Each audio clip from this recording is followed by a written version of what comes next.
Hello cher ami haut potentiel, bienvenue dans cette vidéo. Aujourd'hui nous allons parler de la méditation et pourquoi tu n'y arrives pas, pourquoi tu as des difficultés à méditer et pourquoi tu n'arrives pas à obtenir les résultats que tu souhaites. Je me présente, moi c'est Kevin Segui, j'accompagne des entrepreneurs, dirigeants au potentiel intellectuel et émotionnel à retrouver confiance, estime de soi et enfin la sérénité. Si ce n'est déjà fait, je t'invite à t'abonner et à mettre la petite clochette pour recevoir toutes les autres vidéos. Donc, pourquoi c'est difficile de méditer? Alors, effectivement, si tu es au potentiel, une des choses qui te caractérise, c'est que là-dedans, ça turbine vraiment beaucoup. Et donc, difficile d'arrêter ces pensées, d'arrêter ce vélo. Et donc, peut-être tu t'es dit, la méditation va pouvoir t'aider en ce sens. Alors oui, c'est vrai, ça peut t'aider. Euh, mais en tout cas, ce qui est très important, c'est que quand tu te mets à méditer, c'est pas forcément d'avoir un objectif pour le faire. C'est-à-dire que tu ne vas pas le faire pour calmer tes pensées. Tu ne vas pas le faire pour calmer tes émotions. Par exemple, si tu es très très énervé, tu dis ouais, je vais aller méditer pour me calmer. Il y a de fortes chances que ça ne marche pas et il y a de fortes chances que cette émotion soit encore plus forte, surtout si tu débutes. Après, quand tu commences à avoir de l'expérience, effectivement, ça peut avoir un résultat assez rapide. Mais dans ces cas-là, il y a d'autres solutions qui vont être beaucoup plus efficaces, comme par exemple la sophrologie ou d'autres méthodes qui vont pouvoir t'aider à te relaxer. Mais la méditation n'est pas un exercice de méditation. Pardon, la méditation n'est pas un exercice de relaxation, excusez-moi. Donc, ce qui est très important, c'est d'y aller et de le faire sans vraiment de but précis. Vous pouvez par contre avoir une intention qui va par exemple être d'avoir de la compassion pour soi. Voilà. Parce que pareil, quand on est HP, souvent, on manque de compassion pour soi-même. On est très dur avec soi-même. Donc, tu peux te mettre à méditer et te dire, ok, là, je vais méditer dans le sens de m'apporter de la compassion. Et vous pouvez vous répéter dans cette phrase-là. Par exemple, j'inspire de la compassion, j'expire de la compassion. En tout cas, je prends de la compassion, je donne de la compassion. Ce genre d'exercice, c'est possible. Mais pourquoi aussi ça marche pas? C'est que très souvent, tu vas te donner un niveau d'exigence assez élevé. Tu sais comment ça marche. Et en méditation, ça marche pas non plus comme ça. Il est possible que tu fasses de la méditation pendant 1 an, 2 ans, 3 ans sans jamais voir de différence dans ton comportement. C'est vrai que ça peut être très frustrant. Ça ne veut pas dire que ça ne fonctionne pas.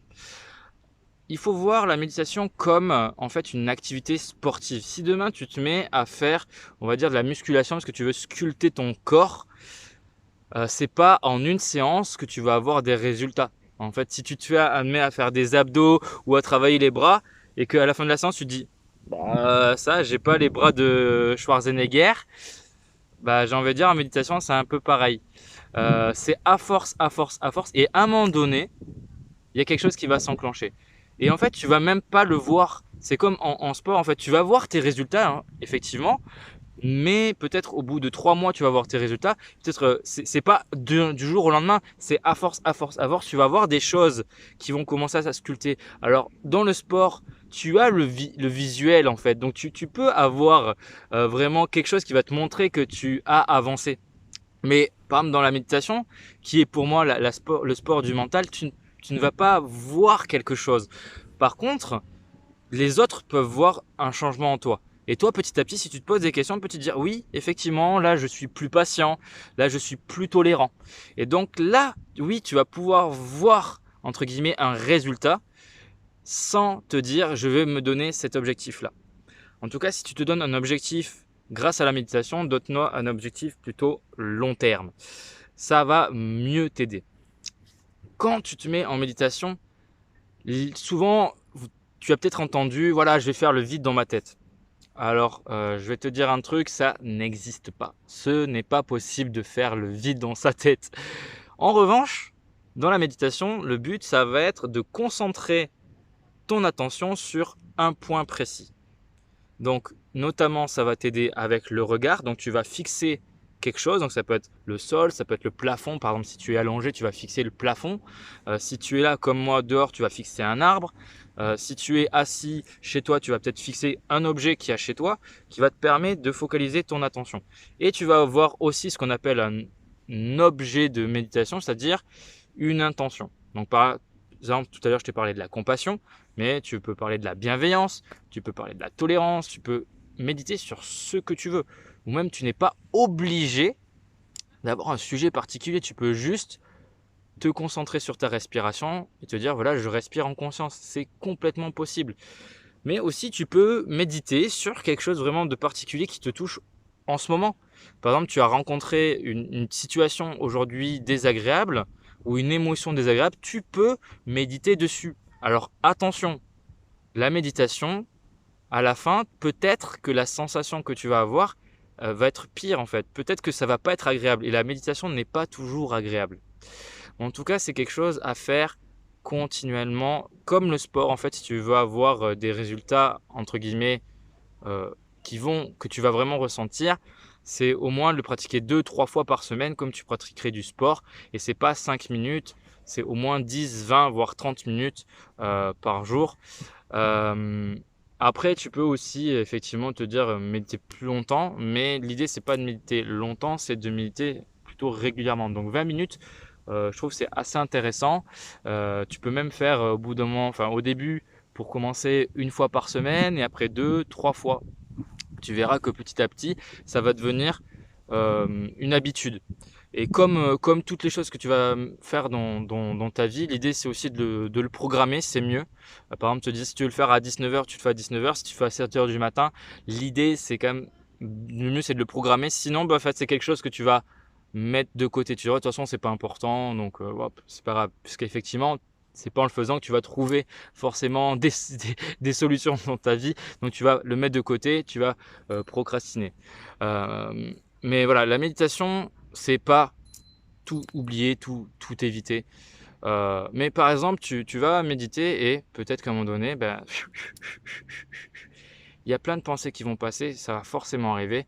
L'idée, c'est juste de ne pas les nourrir, c'est de les laisser passer un petit peu comme un oiseau qui chercherait son nid ou un train qui passe mais qui s'arrête pas à la gare. C'est juste ce genre de choses, juste pas les nourrir, mais tu peux les capter. J'ai fait la vidéo qui est juste avant, qui est les 5 étapes pour calmer ton mental. Et donc, justement, après une séance de méditation, tu peux appliquer les 5 méthodes, 5 étapes que je t'ai données dans cette vidéo. Et ça va vraiment pouvoir t'aider. Alors, la méditation, peut-être qu'effectivement, c'est quelque chose qui est pas fait pour toi. Mais à savoir aussi que la méditation, c'est pas genre je suis assis comme je suis assis là en tailleur, je vais rester là les yeux fermés et pendant 20 minutes. Ça, c'est une méthode. Mais tu peux très bien le faire en marchant. Tu peux méditer en marchant, c'est-à-dire que tu vas marcher et méditer en conscience. Tu vas juste être concentré sur ta marche. Tu peux le faire en faisant le ménage chez toi, en passant l'aspirateur, en faisant la vaisselle, peu importe. Ça peut être aussi en mouvement. Donc il existe des techniques comme le tai chi, le qigong ou le yoga. D'ailleurs, le yoga a été créé pour ça, pour continuer à méditer en mouvement. Et ça, tu peux le faire. Peut-être que toi, aujourd'hui, tu as besoin de quelque chose qui va te permettre d'être dans le mouvement. Ça dépend où tu en es aujourd'hui. Peut-être qu'au contraire, tu as besoin d'arrêter de courir partout et de te poser, et entre guillemets, de t'imposer d'être posé. Ou au contraire, te dire, ok, j'ai quand même besoin de mouvement dans ma journée. Si tu n'as pas eu, si tu as un travail où tu es plutôt statique, d'avoir ce moment de mouvement, ça peut être super chouette. Voilà, j'espère que cette vidéo t'a plu. Tu peux me le dire dans les commentaires ce que tu en as pensé, t'abonner, liker et je te dis à très bientôt sur la chaîne Serenity Time. Salut!